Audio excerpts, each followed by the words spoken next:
سب سے پہلے سلام کرو، پھر لوگوں سے کلام کرو، عادت سب کی بن جائے، اتنا سلام کو عام کرو، سنت کا ہم کام کریں، دین نبی کو عام کریں، ورد زباں ہو میرے خدا، لا الہ الا اللہ، یا رب ہم کو نیک بنا۔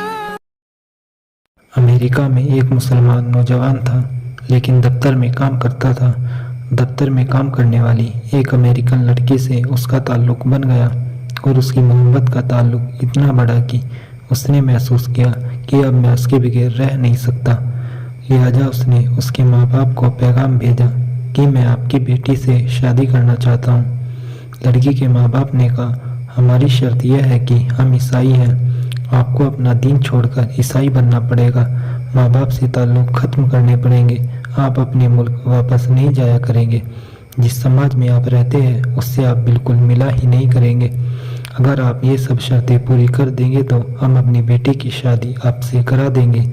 یہ اپنے جذبات میں اتنا دبا ہوا تھا کہ اس اللہ کے بندے نے ساری شرطیں قبول کر لی۔ ماں باپ سے رشتہ ختم، عزیز و قریب لوگوں سے رشتہ ختم، ملک سے رشتہ ختم، اور جس سماج میں رہتا تھا ان سے رشتہ ختم، حتیٰ کہ یہ عیسائی بن کر عیسائیوں کے ماحول میں زندگی گزارنے لگ گیا۔ اس نے اس لڑکی سے شادی کر لی۔ مسلمان بڑے پریشان ہوئے، کبھی کبھی وہ اس کو تلاش کرنے کی کوشش کرتے، مگر یہ ان سے ملنے سے بھی گھبرایا کرتا تھا۔ کبھی کہیں سے کسی کو دیکھ بھی لیتا تو دور سے ہی کترا جاتا تھا۔ لوگ آخر تھک گئے۔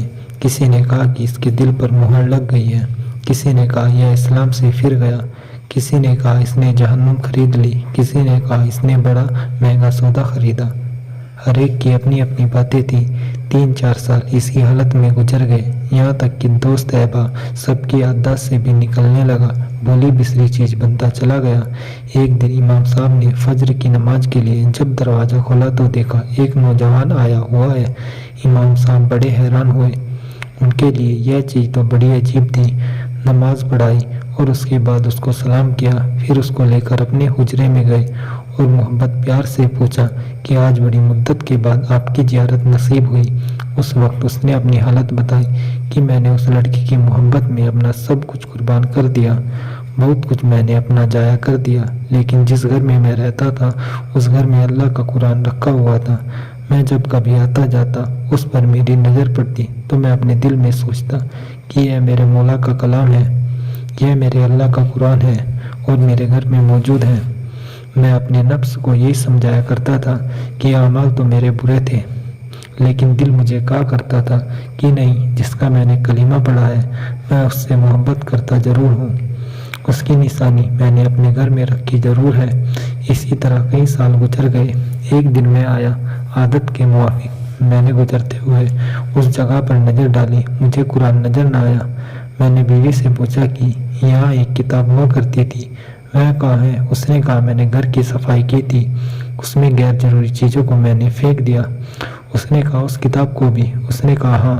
یہ وہاں سے واپس گیا اور کوڑا پھینکنے کی جگہ سے اس کتاب کو اٹھا کر لے آیا۔ جب لڑکی نے دیکھا کہ یہ بہت زیادہ اس کتاب کا احساس کر رہا ہے تو وہ بھی احساس کرنے لگی کہ آخر وجہ کیا ہے۔ اس نے کہا بس میں اس کتاب کو رکھنا چاہتا ہوں۔